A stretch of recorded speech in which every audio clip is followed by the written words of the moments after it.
그러면 아까 말씀드린 대로 우선 그 박 교수님의 그 임 교수님 발표에 대한 토론이 있도록 하겠습니다. 그 위원회 문제는 우리가 사실은 같이 고민해봐야 될 여러 가지 주제가 있어요. 저도 한 7, 8년 전에 비슷한 여전히 변화가 없었던 상황인 것 같아요. 지금 그 위원 여기서 이제 그 윤태봉 교수님이 중요하게 지적해주신 몇 가지가 이제 우리나라에서 과연 이제 합의제 행정기구로서 운영되고 있는데 현실적으로 이것이 진짜 합의제 기구처럼 운영되고 있느냐? 요즘에 뭐 대표적으로 이제 뭐 공정거래위원회, 금융위원회라든지 뭐 이런 행정기관 성격이 있는 그 방송통신위원회도 그렇고요. 엄격하게 말해서는 이제 좀 공정한 의사결정. 방송통신위원회는 조금 여러 가지 성격이 뭐 여러 가지 복잡하기 때문에 좀 뭐 그런 성격들이 있을 수 있을 것 같은데 그 위원 구성도 다른 위원회와 달리 이렇게 굉장히 복잡하게 돼 있긴 한데 근데 실제로 보면은 사실상 운영이 이제 위원장, 그다음에 부위원장, 이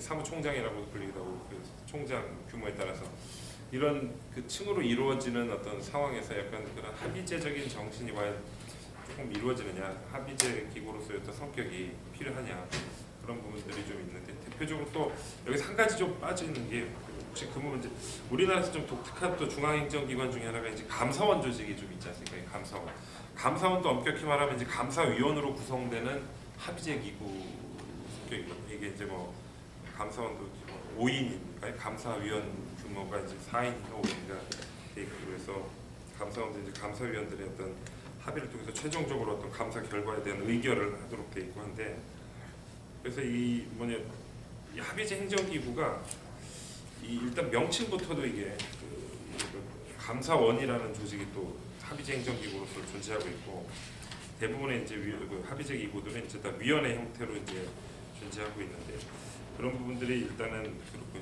특히 중앙행정기관 형태의 중앙행정기관으로 지위를 갖는 이런 행정위원회들이 대부분 이제 총리 산하로 돼 있잖아요. 이게 뭐 대통령 소속으로 돼 있는 데는 대부분 이제 자문위원회 성격이 강한 위원회들이고 대부분 이제 방송통신위원회라든지 공정위, 금융위원회, 그다음에 권익위원회 이게 이제 대부분 이제 총리 산하로 돼 있어가지고 실질적으로 모든 것들이 이제 이루어지고 있어서 독립성 측면에서 특히 뭐 그거는 이제 정권에서 어떻게 이걸 운영하느냐 대부분 이제 공정거래위원회라든지 방송통신위원회, 금융위원회는 어느 정도 역사도 오래됐고 뭐 전통이 있고 그래서 어느 정도 이제 독립성 뭐 이런 부분들인데 최근에 쟁점이 되고 있는 게 말씀하신 것처럼 이제 권익위원회 어떤 측면과 국가인권위원회 우리나라에서 어떤 그런 어떤 그 민주화 이후의 어떤 그 국가의 어떤 그런 어떤 국민 권익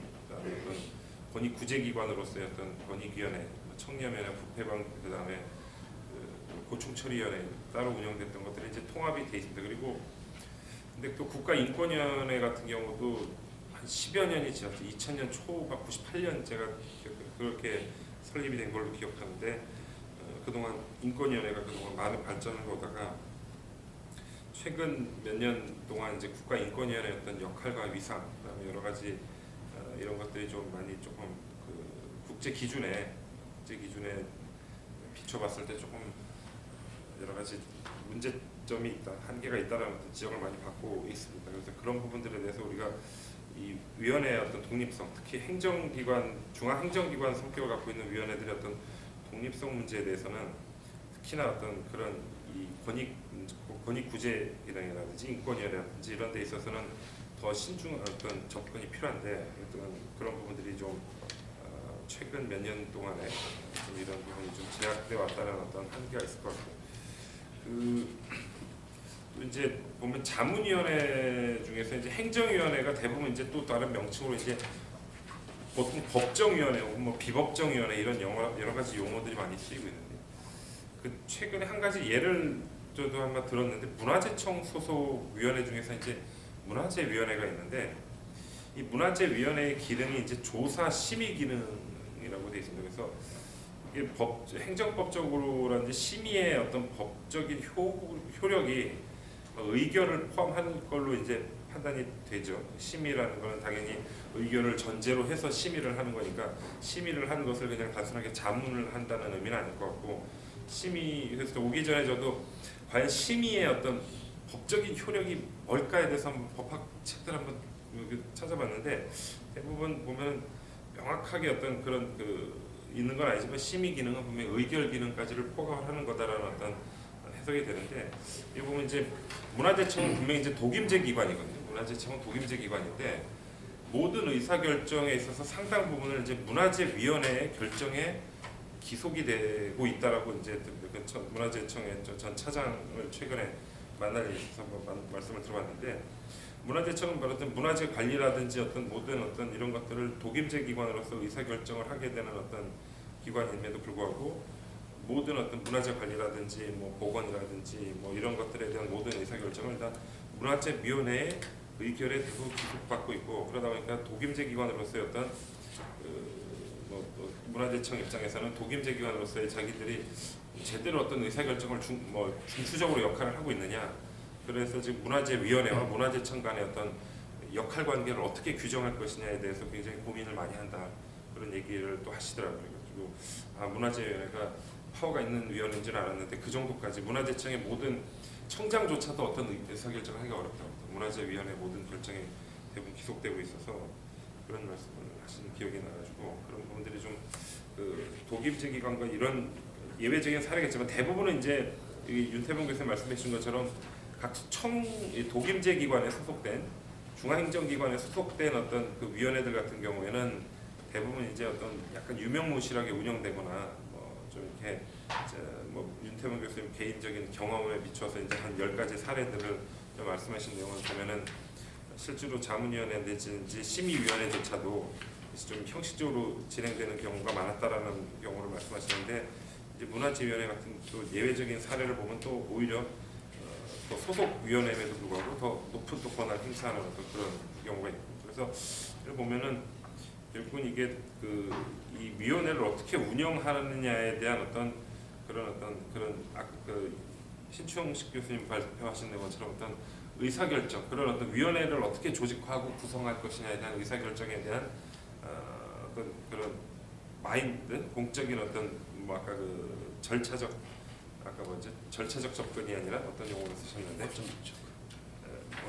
시스템이라 어떤 용어를 쓰셨는데 제가 설계적 접근 이런 설계적 접근 이런 말씀하셨는데, 그런 어떤 결정이 굉장히 필요하지 않을까 싶은 생각이 듭니다. 자문위원회 진짜 지금 현실적으로 우리나라뿐만 아니라 자문위원회를 설치하는 진짜 이유는 책임의 모호성을 위한 부분이 성격이 크다라는 건 누구나 다 알고 있는 거예요. 최근에 모든 대부분의 대학들이 마찬가지지만 또 요새 구조개혁이다 이런 하면서 저희도 학교에 보면은 실제로 그 의사결정 기구가 공식적인 라인이 있음에도 불구하고 모든 걸 다 위원회를 다 만들더라고요.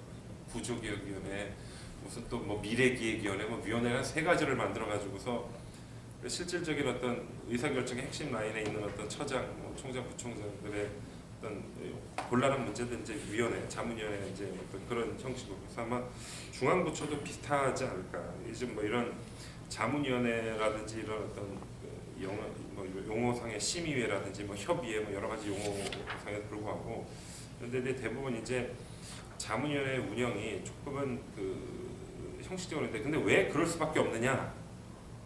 본질적으로 들어가면 이 공직자들이 이 공직에 계신 분들이 윤리적인 어떤 의사결정을 하기가 굉장히 어려운 구조를 처해 있는 것 같습니다. 실질적으로 보면은 어떤 본인의 어떤 소신을 갖고 어떤 의사결정을 했을 때 거기에 대해서 어떤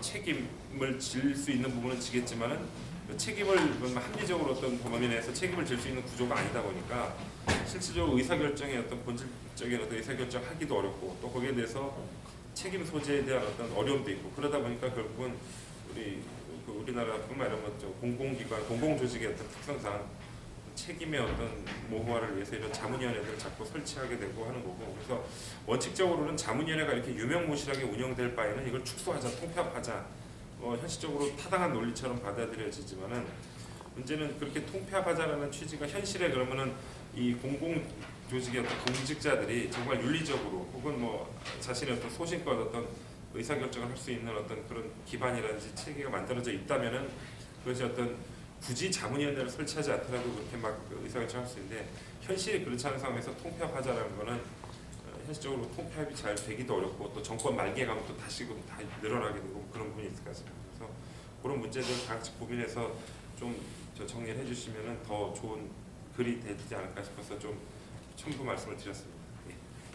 신축식 교수님이 발표한 이 내용은 사실 이해하기가 쉽지 않은 그런 내용인 건 틀림없어요. 그리고 우리가 사실 그 행정윤리를 우리가 학술적으로 행정학회에서 학술적으로 연구하는 것도 사실 그다지 많지 않고 되게 많은 경우 이제 철학적인 차원에서 규범적인 어떤 행정윤리를 도출하는 그런 논의가 많이 있었는데 여기 그 쿠포 교수는 사실 그 행정윤리를 하나의 그 실천적인 그런 차원에서 논의한다는 그런 의미에서 이제 현직에서 이제 그 공직을 수행하는 그런 사람들에게 어떤 윤리적 딜레마에 부딪혔을 때 어떻게 의사결정하는 것이 좀 바람직하겠는가라고 하는 나름대로의 모형을 제시해 준다는 의미에서 상당히 의미가 있다고 봐요. 의미가 있다고 보는데 그 사실 그 쿠포 교수의 그 논의를 중심적으로 이제 하고 있는데 신축 교수님이 그 발표하신 그 내용 속에는 쿠포가 얘기하고 있는 그런 그 윤리적 의사결정 특히 이제 설계적 접근 방법을 통해서 윤리적 의사결정 모형을 이제 도출하는 그런 과정 속에서 좀 철학적으로 부족한 부분을 메워주는 그런 논의가 많은 비중을 차지하고 있어요. 그래서 이제 약간 이제 그 논의 체계에 있어서 좀 이렇게 잘 들어맞지 않는 그런 면이 간간히 이제 보이게 되는데 그런 점에 대해서 제가 그 한번 질문을 드리면서 토론을 할까 합니다.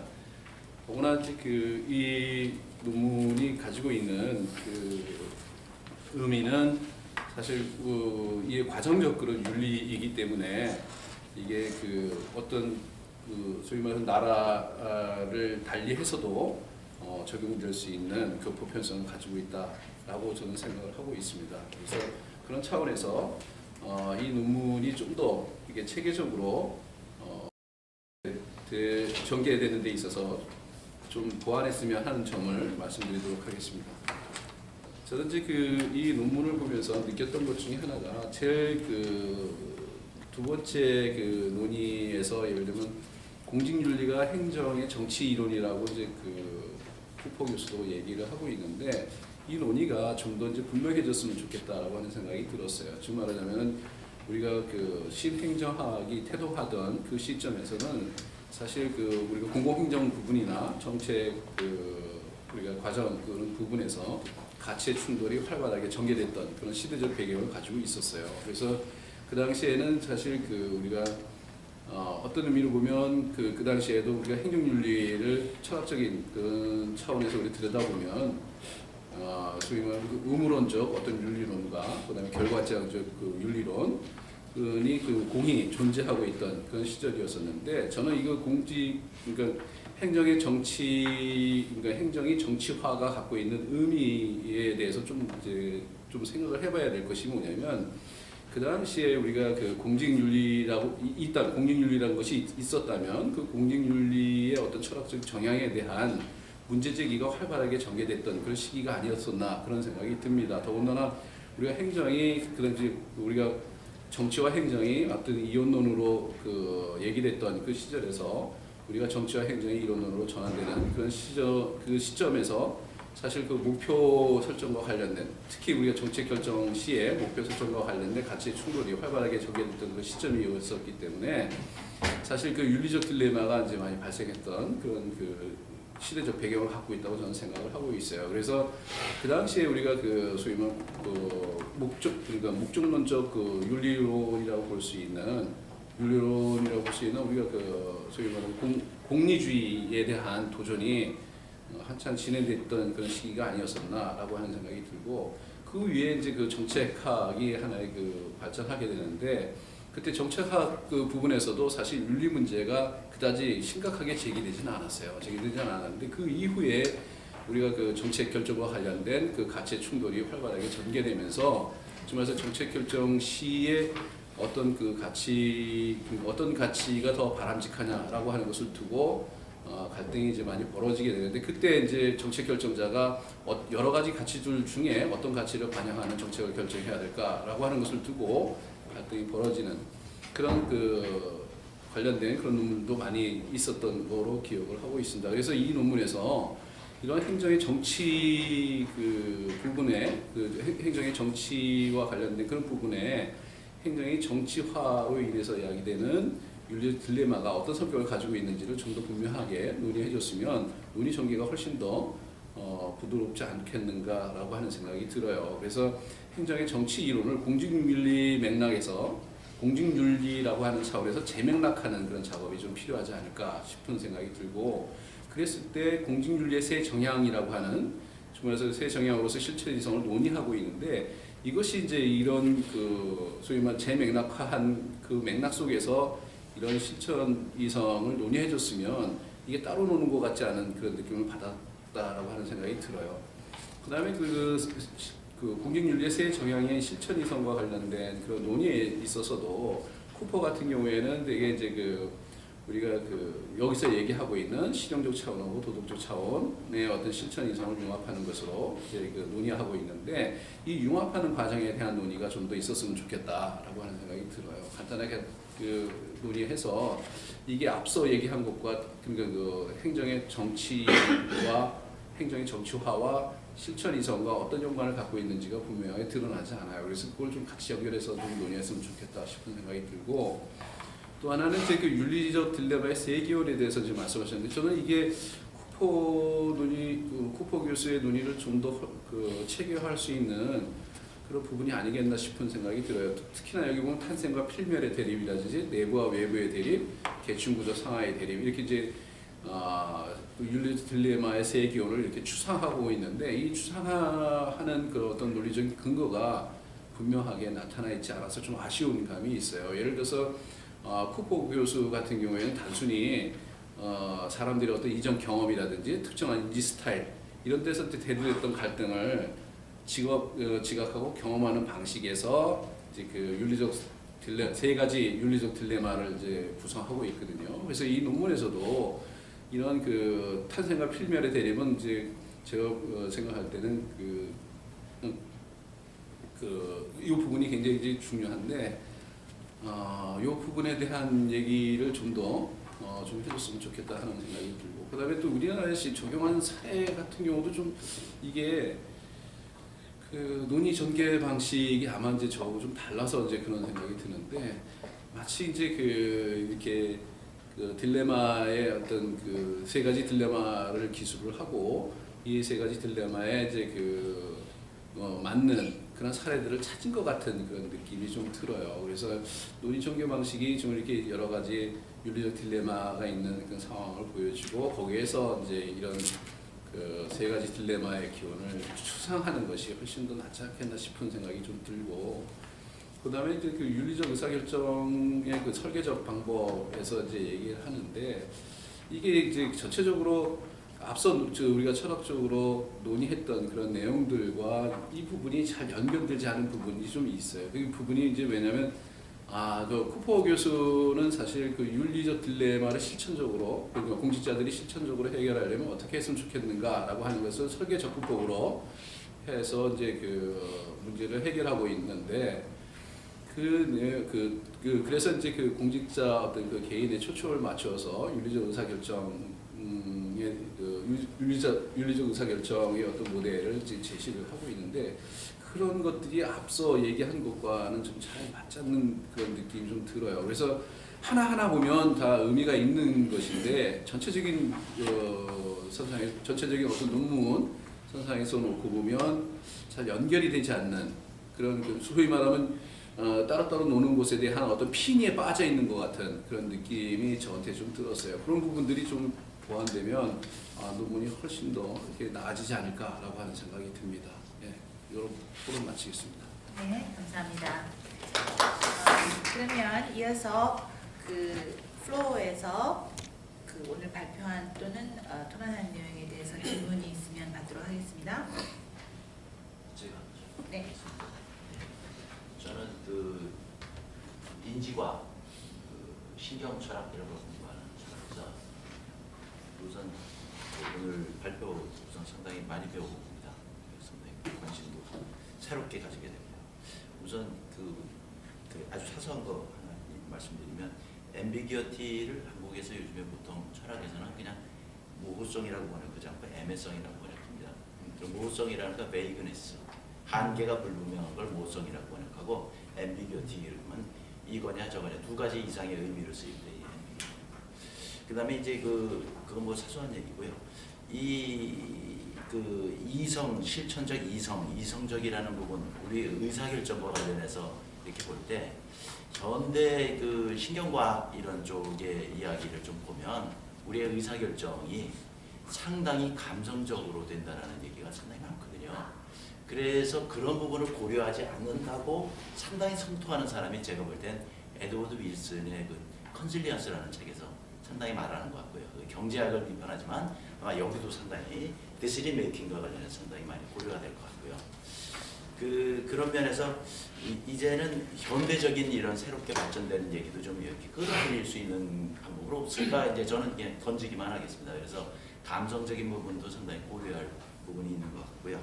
그 다음에 이제 여기서 그 교수님께서 이제 결론 부분에서 상당히 강화한 후보 얘기를 저는 잘 모르는 분이지만 약간 이런 사람들의 얘기를 끌어들여서 뭔가 윤리적 역량을 어떻게 신장할 것인가 이런 얘기를 이제 주제로 삼으셨는데 제가 이제 최근에 이제 창의적 사고가 어떻게 나오는가 이런 것을 관련해서 제가 쓴 논문은 이제 상당히 에드워드 윌슨의 얘기하고 상당히 일치하는 얘기를 저는 주장을 했었는데요.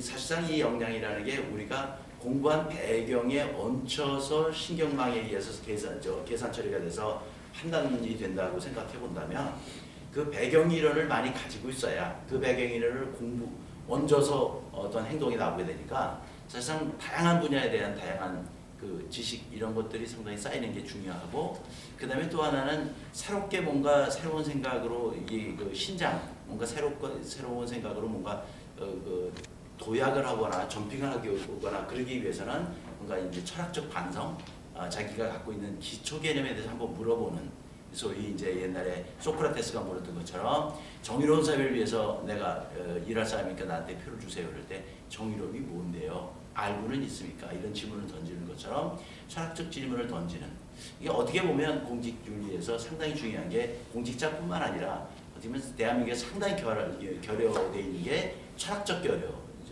그래서 철학적인 이런 그 교육 이런 것들이 상당히 윤리 이런 데에서도 상당히 그 공직윤리의 능력, 역량 이런 것들을 신장시키기 위해서 상당히 필요한 부분은 아닌가 이런 생각을 먼저 해봤습니다.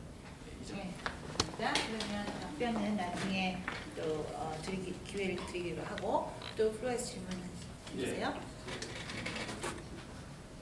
제가 오늘 아침에 5시에 일어나서 이렇게 나와서 7시에 도착해서 카이스트 교수에게 새로운 그 세계, 열리는 세계에 대한 그 강의를 좀 듣고 포럼을 마치고 좀 이렇게 참석을 했습니다. 중간에 죄송합니다. 제가 앞으로 나가는 그러한 세계는 실질적으로 준비된 세상이 아니고 상당히 불확실하다는 얘기를 많이 하고 있습니다. 지금 저희들이 상상하지 못하는 일들이 이 공학 쪽에서는 이미 벌어지고 있고 변화하고 있습니다. 그리고 창조성이라고 하는 외침도 그 안에는 단순한 어떤 그런 그 물질적 만능에서 벗어나서 이 철학적인 함의를 많이 이제 갖고 가야 되는데 전자에서 플로에서도 말씀하셨지만은 사실 그 저희들이 윤리적인 이야기를 언급하면서 역량을 향상시킨다고 하는 부분은 단순히 한 구성원으로 되는 것이 아니고 이 공직사의 전체적인 그 역량에 대한 수준이 올라가야 되는 상황이기 때문에 이 쿠퍼 교수가 30년 동안 연구해서 이 언급한 EDM 시스템 이라는 것이 저희들이 그냥 이렇게 논문 한 편으로 써서 얘기할 수 있는 상황이 아닌 굉장히 저변에 상당한 그 저희들이 깊이를 알고 반성을 해야 되는 부분이고 그것이 저변에 깔려서 어떤 부분들에 대한 부분들이 새로운 생태계를 공직사에서 조성할 때에 되어야 하는 그런 거를 많은 메시지를 전해주고 있다는 의미를 갖게 됩니다. 그래서 이제 이것을 어떻게 정책에 반영을 해야 되는 부분이 이제 과제가 상당히 캐즘 현상으로 생기는데 이제 그 과정이 앞으로 이제 학자들 분들이 많이 연구를 좀 해주시고 또 그렇게 하기 위해서 실질적으로 그 위원회 같은 그 정도 위원회들이 운영될 때 그 융합돼야 되는 부분과 그 결여된 부분을 영향을 그 학습 과정을 통해서 올려야 되는 부분들에 대한 것을 아주 섬세하게 진짜 카다마가 그 공동 감각 하나를 언급할 때 그 깊이와 같이 저희들이 하나하나 조심스럽게 언급을 하면서 그것에 대한 그 결국은 판단력으로 갈 때에 그 여러 가지의 그 한계성이 많이 들어가 있지 않습니까? 그런 부분들에 대한 것을 잘 그 지침을 내려주고 또 그 받는 사람이 그것을 그 역량으로 자기가 끌어올려서 모든 그 업무 공직의 업무에 들어갔을 때에 자연스럽게 그걸 해나갈 수 있고 지금에서 여러 가지 부패고리에 연결된 것을 해결해 나가지 않는 그런 생각인데 상당한 저희들이 그 그냥 이념적인 이론적인 데서 북한에서 끝나는 그런 상황이 될 거라고 생각합니다. 좀 더 연구 학자간의 연구를 통해서 좀 더 강화되고 그런 필요성을 느껴서 그런 부분에 대한 그렇게 얘기를 해주겠습니다. 네, 알겠습니다. 한 가지 질문 더 받도록 하고 발표자들에게 기회를 드리겠습니다. 네. 네, 다른 게 아니고 우리 이 교수님 수고하셨는데, 그 제가 이제 그 정부 있을 때 이제 여러 개 지금 정부가 위원회 많았고요. 그러면서 직접 해본 적 있어요. 정보평가위원회 만들고 근데 그때 이제 제가 조사를 시켜서 과정들에서 했던 내용이 하나, 아까 그 말씀하신 대로 그냥 이렇게 행정위원회하고 자문위원회만 있는 게 아니고 아시는 대로 거기에는 그 기준이 뭐냐에 따라서 그렇게도 나오지만 이제 심의 아까 토론대 교수가 얘기한 것처럼 심의기관이냐 순수 자문기관이냐 심의의결기관이냐 이런 게 다르다는 거죠. 그리고 법정기관이냐 자문을 보고 법정기관이냐 그냥 장관의 직원을 만드는 게 아까 말한 표만 하나 있기 때문에 거기 와서 맞춘 거거든요. 그래서 그냥 위원 위촉해놓고 이제 이걸 하는 거고요. 그렇게 구분을 명확하게 어떤 기준 법에 나와 있는 조직법이든 그 기준에 따라서 한번 분류를 하셔서 그런 연구가 사실 별로 없어요. 그때도 상당히 많은 노력을 했는데 그런 걸 하시면 좋을 것 같아요. 그게 우리 교수들도 그렇고 또 정부에 일하는 공무원들도 그렇고 그거를 모르는 사람이 많습니다. 그래서 뭐에 따라서 분류를 어떻게 되는데 그거는 또 법에 규정이 돼 있는 게 있고 규정이 안 돼 있는 게 있고 그러니까 대부분 그렇게 하는 거고요. 이제 그거는 좀 그렇게 해보시면 좋을 것 같고 한 가지는 위원회에 아까 좋은 그 문제 제기를 하시면서도 역시 답도 주셨는데 그 위원회 참석하는 사람들의 자질의 문제입니다. 그 신 교수가 얘기하는 윤리 문제도 되는 얘기인데 그 많은 교수들이 전문가라고 나가는데 사실 전문가가 아니면서도 위촉받을 때는 전문가적으로 가서 활동을 해요. 마치 NGO들처럼. 이게 이제 외국하고 아주 틀린 점이에요. 제가 그걸 자체평가위원회 만들어 놓고 일부러 많은 교수들이 그 전에 없었던 걸 기회를 상당히 많이 갖도록 해서 모든 사람이 참석했기 때문에 아까 말한 대로 하지 않아야 될 일을 안 하면 그 사람들이 절대 그런 거 안 하잖아요. 그러다 보니까 가서 그냥 하라는 대로 하는 그래서 사무관이 교수로 움직여야 되고 일을 하게 되는 그래서 그냥 정당한 어떤 당위성을 제공하는 근거나 제시해서 뭐 이런 문제가 생겨버리기 때문에 그게 하나의 관습화되어 있잖아요. 그래서 그걸 진짜로 실증적으로 한번 잘 해보셔가지고 우리 교수들 스스로도 그럴 시간 있으면 연구라도 더 하지 그렇게 가지고 가서 대단한 경험인 것처럼 그렇게 그냥 함으로 인해서 국가 전체가 이게 어렵게 만듭니다. 그런 생각을 해요. 네, 감사합니다. 그러면 그 각자 2분씩 먼저 신 교수님께서 그 저부터? 받은 답변과 코멘트에 대해서 죄송합니다만 2분씩 드리도록 하겠습니다. 3분으로 됩니까? 사실 네, 드리겠습니다. 먼저 플로우부터 말씀드리면요. 분명히 그 ambiguity를 뭐 MS 모호성 사실 저는 조금 한자로 정확히 어떤 그 구분을 못하겠습니다만 원래 그 개념은 엔티놈에서 시작된 겁니다. 그러니까 내가 동시에 어떤 두 가지 원칙을 가지고 판단하려고 했을 때 어떤 하나의 조금 선택을 하는 ambiguity나 일종의 조금 우리가 말하는 에너미가 되는데 사실은 거기에 어떤 그 확실한 조금 내 원칙이 어떤 부딪히는 측면들 여기 있었고요. 조금 서둘러서 그렇지만 사실 제 논문에 윤리적인 자율성이란 실천 이상이 강조되기도 했지만 윤리적 민감성이 훨씬 더 중요합니다. 그래서 거기에 어떤 상상력이라든지 어떤 도덕적인 창조성 뭐 그런 식의 부분들이 얘기됐었고요.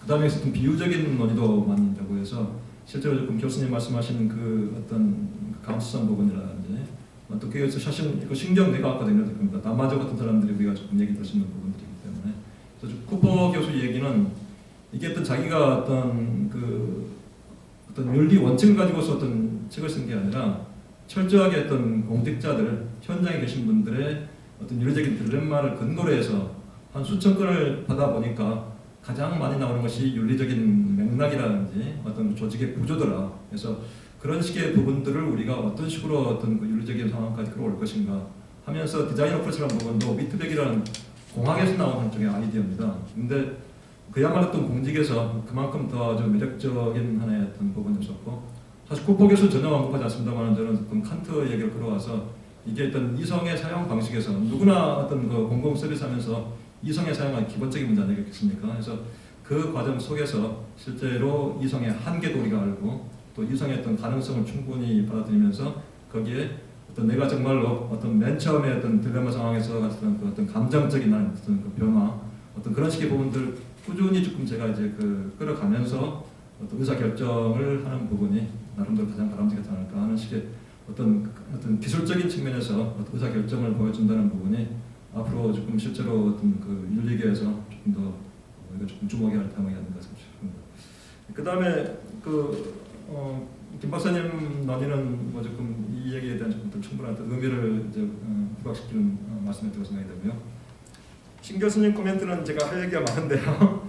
일단 조금 전체적으로 분명히 쿠퍼 교수가 다루지 않은 부분들이 논문 전체의 3분의 2 이상이 됩니다. 그래서 단순히 어떤 쿠퍼 교수 얘기에 어떤 매이지 않고 또 우리가 지금 이제 쿠퍼 교수를 조금 우리가 이제 받아들이더라도 우리 맥락이 뭘까? 그래서 우리 어떤 공공조직이 가지고 있는 여러 가지 속성들을 아까 얘기했던 것처럼 세 가지 부분들 상하 어떤 내외 그 다음에 그 생사의 문제는 실제로 어떤 고래로 어떤 역사에서나 특히 우리 상황 속에서 가장 많이 보는 부분들인 것이고 그 상황들이 강조가 됐었고 사실 그럼에도 우리가 어떤 택할 수 있는 실천 이상이라는 부분이 그렇게 많지는 않다는 것인 거죠. 어떤 극단적인 측면이 어떤 영미식의 공리주의하고 어떤 독일식의 어떤 칸트식의 의문론적이라면은 그 중간에 있는 부분이 쿠퍼의 입장이자 제 입장이기도 합니다. 그래서 그 양쪽이 사실은 항상 조금 부딪히면서 누구나 조금 공무원들 이렇게 조금 우리가 그 임명을 하게 되면 그 사람이 돈을 주는 것은 그 사람의 능력입니다. 그 사람의 어떤 공리적인 현상을 보고 있는 것인 거죠.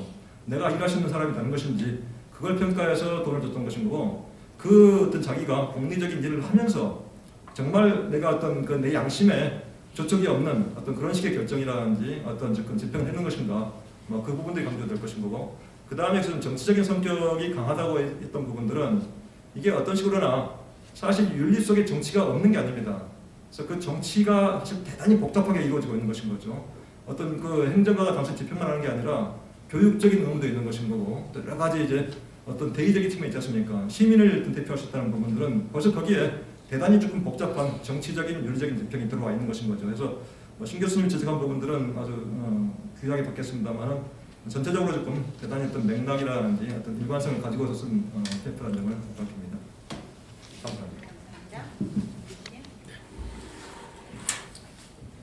네, 간단하게 말씀드리겠습니다. 교수님 말씀해 주신 것처럼 그 위원회가 워낙 다양하고 그래서 그 부분을 이제 좀 세분화시켜 줘야 되는데 정부 자료도 보니까 크게는 두 가지로 구분하더라고요. 그냥 안전행정부 자체가 그 안에 또 말씀하신 실무 의결을 쭉 세분화하는데 그건 좀 한번 해볼까 하다가 그냥 여기서는 표치하지 않았는데 말씀하신 대로 거기까지 한 번 더 자세히 간다면은 위원회의 기능과 역할에 대한 좀 더 정교하게 되지 않을까라는 생각이 들고요. 이 글의 사실 핵심은 위원회로 되어 있지만 위원회는 아니고 핵심은 원래 저기였죠. 정부 조직입니다. 사실은. 예를 들어서 그 소설 중에 카프카의 성, 캐슬이라는 소설이 있지 않습니까? 거기에서 이제 설계사 끝없이 건축가가 성으로 진입하려고 그러지만 실패하는, 저는 이렇게 해석을 했습니다. 끝없이 거기에 이제 들어가고 싶어하는, 그러나 들어가지 못하는 방관자로서, 아니 방관자라도 열애자라고 표현해야 되나, 아니면 예외자라고 해야 되나? 그러니까 정부 조직이 끝없이 국민으로부터 멀어지는 그렇게 본다면 이 위원회 조직이라고 하는 게 행정위원회든 자문위원회든 아주 작은 통로는 되겠다. 국민하고 정부의 멀어진 거리를 단축시켜 줄 수 있는. 근데 그것조차도 이렇게 좀 형이화되어 있는 그런 것들을 한번 이야기해 보고 싶어서 위원회를 많이 본 거고요. 교수님 말씀 많이 참고해서 나중에 좀 더 발전시켜 보겠습니다. 고맙습니다. 네, 오늘 그 정책학 연구에 관련해서 그 의사결정의 윤리 문제에 대해서 발표를 듣고 또 토론을 들었습니다. 좋은 내용 발표해 주신 분들께 감사드리면서 우리가 정책학에 있어서 윤리에 대한 연구는 굉장히 다양한 학문이 관련되는 거라고 생각합니다. 물론 이제 정책학 자체뿐만 아니라 또 뭐 심리학이라든가 또 법적인 측면, 또 나아가서는 어떤 철학적인 가치의 문제까지도 연관이 되는 거라서 사실은 그 연구 자체가 너무나 광범위하게 되다 보면은 또 어떤 의미나 초점을 이룰 수 있는 그런 또 연구 자체의 딜레마가 있는 것 같습니다. 그래서 오늘 발표해 주신 내용을 듣고 윤리에 대한 정책학에서 윤리에 대한 연구 자체를 어떻게 설계를 해야 할 것인가 하는 그런 문제도 못지않아 좀 중요하게 대두된 것 같습니다. 오늘 참석해 주신 여러분께 감사드리면서 점심을 먹도록 하겠습니다.